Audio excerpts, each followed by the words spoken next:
Quem estuda para ser educador, com certeza, em algum momento já ouviu falar de pedagogia crítica. Mas, na prática, o que isso significa? Bom, nesta análise, a gente vai tentar transformar essa teoria que parece complexa num mapa bem claro, mostrando o caminho que vai das ideias até a ação na sala de aula. O nosso roteiro aqui é bem direto. Primeiro, a gente vai definir o que é pedagogia crítica. Depois, vamos mergulhar nas raízes históricas dela, detalhar as tarefas práticas de um educador que segue essa linha e, por fim, analisar os desafios e alguns exemplos bem concretos de como ela se aplica no mundo real. Certo, então vamos começar pelo básico. E a primeira coisa que a gente precisa entender sobre a pedagogia crítica é que o próprio termo pode ser, sabe, um pouco escorregadio. Ele meio que escapa quando a gente tenta dar uma definição simples e direta. Então, a pergunta central é essa. A fonte que baseia a nossa análise, ela descreve o termo de um jeito interessante. Diz que é parecido com o conceito de democracia. É uma palavra usada de tantos jeitos diferentes para descrever um monte de coisa. E essa citação da fonte, ela captura a ideia perfeitamente. É um significante que desliza. O que isso quer dizer? Que às vezes o termo é usado de uma forma tão ampla, mas tão ampla, que pode significar desde uma aula mais cooperativa com um toquezinho político até algo muito, muito mais profundo. Mas, para nossa sorte, a fonte nos dá uma definição mais robusta, que é a que vamos usar aqui. Ela se baseia em duas ideias centrais que se conectam. Primeiro, um reposicionamento fundamental, ver o mundo pela perspectiva de quem tem menos poder. E segundo, unir as lutas por justiça econômica, a tal da redistribuição, com as lutas por respeito e identidade cultural, que é o reconhecimento. Tudo isso, claro, acaba transformando aquilo que a gente considera como conhecimento oficial. E é aqui que a gente chega num ponto fundamental. A pedagogia crítica não nasceu numa torre de marfim, lá na academia, sabe? Muito pelo contrário. Ela tem raízes profundas em movimentos sociais, em lutas históricas bem concretas. Uma das raízes mais importantes está nas lutas antirracistas. Olha só, desde o finalzinho do século XIX, ativistas intelectuais de comunidades afro-americanas, por exemplo, já estavam questionando o propósito da educação formal. Eles lutavam contra o que o historiador Carter Woodson chamou de a deseducação do negro, exigindo um ensino que os representasse de verdade. Outra raiz fundamental vem das lutas feministas. Lá no início do século XX, a maior parte da força de trabalho nas escolas era feminina, mas as estruturas de poder e de pagamento eram totalmente patriarcais. Mulheres como a Margaret Haley e a Grace Stern foram pioneiras, organizando sindicatos para lutar por direitos e condições melhores, conectando as questões de gênero e de classe.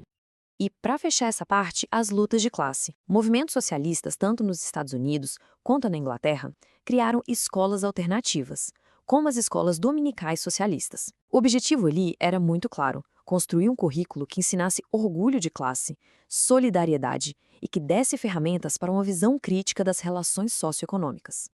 Ok, agora vamos para a parte prática. A gente já viu a definição, já viu as raízes históricas, mas no dia a dia, o que faz um educador crítico?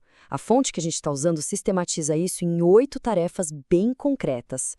As primeiras 4 tarefas formam uma espécie de base de análise e ação. Elas nos convidam a testemunhar, encontrar contradições, agir como secretários e reconstruir. Vamos pegar a terceira, por exemplo, agir como secretários de movimentos sociais. A ideia aqui é que o educador não é um observador passivo. Pelo contrário, ele usa suas ferramentas, como a pesquisa, a escrita, para documentar, para sistematizar e para fortalecer as lutas que já estão rolando na comunidade. As 4 tarefas seguintes aprofundam esse engajamento. Elas nos pedem para manter tradições, desenvolver habilidades, agir com os movimentos e usar o privilégio para abrir espaços. A 7ª tarefa, essa é especialmente crucial, participar junto com os movimentos sociais. A ideia aqui é a do intelectual orgânico, sabe? Alguém que não estuda o povo de longe, mas pensa e luta com ele. E a 8ª tarefa complementa, usar qualquer posição de privilégio que se tenha para abrir caminhos e amplificar as vozes de quem não costuma ser ouvido. Então a gente chega no ponto crucial. Tudo isso é possível no cenário de hoje?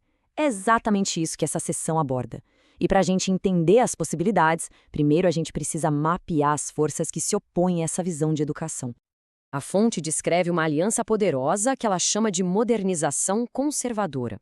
E essa aliança seria formada por 4 grupos principais: os neoliberais, que enxergam a educação como um mercado; Os neoconservadores, que defendem um currículo nacional único e o retorno a valores tradicionais. Os populistas autoritários, que querem basear a educação em preceitos religiosos. E uma classe média profissional que gerencia todos os sistemas de testes e medição que sustentam essas agendas. E o contraste com esse modelo fica muito claro quando a gente olha para um exemplo concreto de alternativa. A fonte dá destaque para a experiência de Porto Alegre, no Brasil, que é a chamada de democracia densa. Lá, a lógica de mercado foi desafiada pelo orçamento participativo e a padronização do currículo deu lugar à escola cidadã, que tem poder compartilhado e uma visão completamente nova sobre o que é conhecimento legítimo. E na prática, o que essa tal de escola cidadã conseguiu? Segundo a análise, ela transformou a realidade local. Comunidades que antes eram só espectadoras passaram a participar ativamente das decisões políticas. Novas lideranças surgiram de dentro dessas comunidades. E populações que eram historicamente marginalizadas foram finalmente incluídas. Isso acabou redefinindo não só a escola, mas o próprio conceito de conhecimento.